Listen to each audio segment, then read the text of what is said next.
नमस्कार दोस्तों, स्वागत है आपका हमारे चैनल पे। आज हम बात करेंगे आईपीओ एनालिसिस के बारे में। आप किस तरीके से 2026 के अंदर आईपीओ में एनालिसिस कर सकते हैं, यानी किस तरीके से आईपीओ में एनालिसिस करके आप जो है आईपीओ में अप्लाई कर सकते हैं। इस वीडियो के अंदर मैं आपको फुल डिटेल के साथ में एक्सप्लेन करूंगा। अगर आप इस चैनल पे न्यू है तो हमारे चैनल को सब्सक्राइब करना। तो चलिए शुरू करते हैं अपनी वीडियो को। अगर आप भी एक आईपीओ एनालिसिस करना चाहते हैं और आप जो है बिगिनर हैं से एडवांस लेवल तक आपको सीखना है, तो आप जो है खुद आईपीओ एनालिसिस किस तरीके से कर सकते हैं, इस वीडियो के अंदर मैं आपको पूरा एक्सप्लेन करूंगा।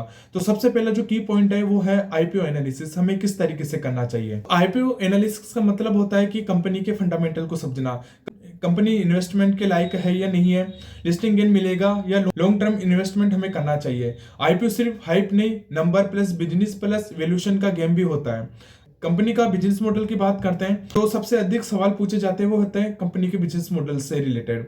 कई कंपनी क्या करती है, प्रोडक्ट क्या है, सर्विसेज क्या है, पैसा कहां से आ रहा है कंपनी को, क्या बिजनेस मॉडल सिंपल या कॉम्प्लिकेटेड है। सिंपल बिजनेस जितना है उतना ही सेफ होता है, कॉम्प्लिकेटेड मॉडल होता है तो रिस्क हमें ज्यादा देखने को मिलता है। फ्यूचर में डिमांड रहेगी या नहीं रहेगी, जैसे कि EV sector, defence, infra, power, digital and IT के सेक्टर के अंदर में काफी ज्यादा जो है फ्यूचर में डिमांड देखने को मिलती है। तो जैसे ही अपकमिंग जो भी आईपीओ आते हैं उनके अंदर में ये भी देखना पड़ता है कि फ्यूचर के अंदर जो है उनके सेक्टर, जिस सेक्टर से आ रहा है उसके अंदर फ्यूचर में हमें ग्रोथ देखने को मिलेगी या नहीं मिलेगी।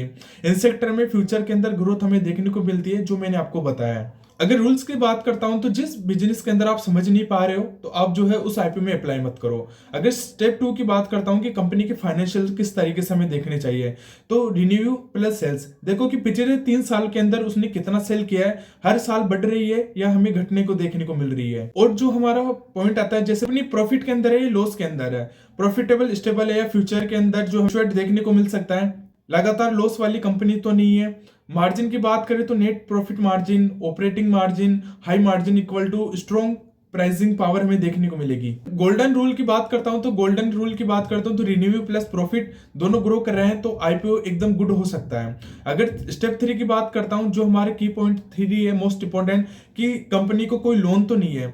अगर कंपनी को लोन है तो आप इग्नोर कर सकते हैं। कंपनी पर कितना लोन है, डिबेट ज्यादा तो नहीं है या कम है। डिबेट टू इक्विटी रेशियो हमें देखना है। अगर ज्यादा डिबेट है तो ज्यादा हमें प्रेशर देखने को मिलेगा, इंटरेस्ट कॉस्ट प्रॉफिट भी खा जाती है। आईपीओ का पैसा जो है डिबेट चुकाने को तो नहीं जा रहा है, हाँ तो पॉजिटिव है, अगर नहीं तो कैजुएशन या नेगेटिव आप जो है देख सकते हो। लो डिबेट company equal to safe investment. अगर हम फोर्थ पॉइंट की बात करते हैं तो प्राइस बैंड एंड वैल्यूएशन, जहां 90% रिटेल इन्वेस्टर्स गलती करते हैं, जो है इन चीजों को नहीं देखते। अगर आईपीओ सस्ता है या महंगा है तो इसके लिए हमें जो है पी रेशियो देखना चाहिए, आईपीओ का पी रेशियो कितना है। सेम सेक्टर की लिस्टिंग गेन का पी रेशियो देखना है। आईपीओ का पी ज्यादा तो नहीं है, अगर ज्यादा है तो ओवर वैल्यू है, अगर कंपेयर है तो फिर वैल्यूएशन हमें देखने को मिलेगा। अगर रूल की बात करता हूं तो अच्छी कंपनी भी अगर बहुत महंगी है तो आईपीओ अवॉइड कर देना चाहिए। अगर हम फिफ्थ पॉइंट की बात करते हैं कि आईपीओ पैसा कहां यूज करेगी, तो आईपीओ डॉक्यूमेंट में लिखा होता है कि एक्सपेंसिव के लिए करेगी, न्यू फैक्ट्री के लिए करेगी, वर्किंग कैपिटल को बढ़ाने के लिए करेगी, डिबेट रिपेमेंट के लिए करेगी, या जो है प्रमोटर सेलिंग जो है ऑफर्स के लिए करेगी। पॉजिटिव यूजेस के लिए बात करते हैं तो एक्सपेंसिव हो सकता है, ग्रोथ हो सकता है, डिबेट रिडक्शन के लिए हो सकता है। और नेगेटिव यूजेस की बात करता हूं तो प्रमोटर एग्जिस्ट हो गया, ओल्ड इन्वेस्टर कैश आउट हो गया। अगर कंपनी ग्रोथ के लिए पैसा उठा रही है तो एक गुड साइन हमें देखने को मिल सकता है।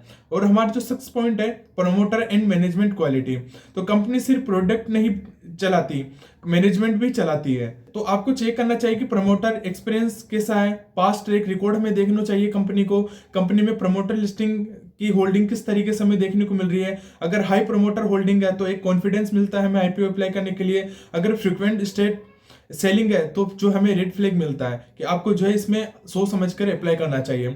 अगर बात करें 7 पॉइंट की तो share holding pattern, share holding pattern के अंदर हमें देखते हैं कि प्रमोटर्स कैसे हैं, इंस्टीट्यूशनल कैसे हैं, रिटेल कैटेगरी में कितना देखने को मिल रहा है। इन सब के बाद में आईपीओ के बाद में प्रमोटर होल्डर कितनी जो है अपनी क्वांटिटी बेच रहे हैं, एंकर इन्वेस्टर कौन है, स्ट्रॉन्ग इंस्टीट्यूशनल इंटरेस्ट दिखा रहे हैं, तो जो है हमें काफी बड़ा ट्रस्ट सिग्नल देखने को मिलेगा।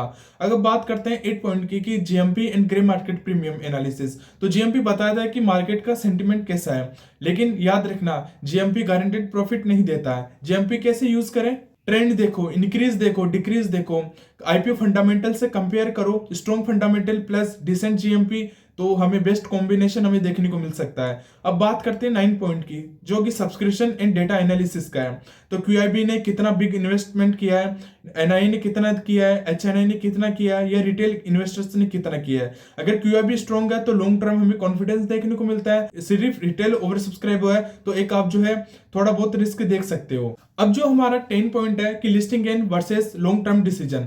तो लिस्टिंग गेन के लिए आप GMP, market condition and subscription देख सकते हो। लॉन्ग टर्म इन्वेस्टमेंट के लिए आपको business model, future growth and financial growth और मैनेजमेंट क्वालिटी आपको देखनी होगी। तो आईपीओ स्ट्रेटेजी क्लियर रखो पहले से ही, अपनी अप्लाई करने से पहले आपकी आईपीओ स्ट्रेटेजी पूरी क्लियर होनी चाहिए। और जो सबसे मेन पॉइंट है कि आईपीओ में इन्वेस्ट करने से पहले क्या देखना चाहिए, बिजनेस समझ में आ रहा है, रेवेन्यू एंड प्रॉफिट ग्रो हो रहा है, एंड डिबेट कंट्रोल है या नहीं है, वैल्यूएशन रिस्पॉन्सिबल है या नहीं है, आईपीओ मनी ग्रोथ के लिए है या नहीं है। अगर 3-4 पॉइंट के अंदर यस है तो आप जो है आईपीओ को कंसिडर किया जा सकता है। आईपीओ में पैसा लगाना लक नहीं, आईपीओ एनालिसिस का गेम है। अगर एनालिसिस स्ट्रॉन्ग है तो आईपीओ प्रॉफिट अपने आप फॉलो करेगा। तो दोस्तों ये थी आज की पूरी वीडियो के अंदर आईपीओ किस तरीके से आप 2026 के अंदर अप्लाई कर सकते हैं। तो अगर आपको वीडियो पसंद आई तो लाइक करें, कमेंट करके बताएं कि आप जो है नेक्स्ट वीडियो किस टॉपिक पे चाहते हैं। एंड जो है अगर आप इस चैनल पे न्यू है तो हमारे चैनल को सब्सक्राइब करें, लाइक करें, अपने दोस्तों के साथ शेयर करें। अगर आपने अभी तक हमारे टेलीग्राम को ज्वाइन नहीं किया, लिंक डिस्क्रिप्शन में, वहां जाके आप हमारे टेलीग्राम को ज्वाइन कर सकते हैं। मिलते हैं नेक्स्ट वीडियो में, तब तक के लिए हैप्पी इन्वेस्टिंग।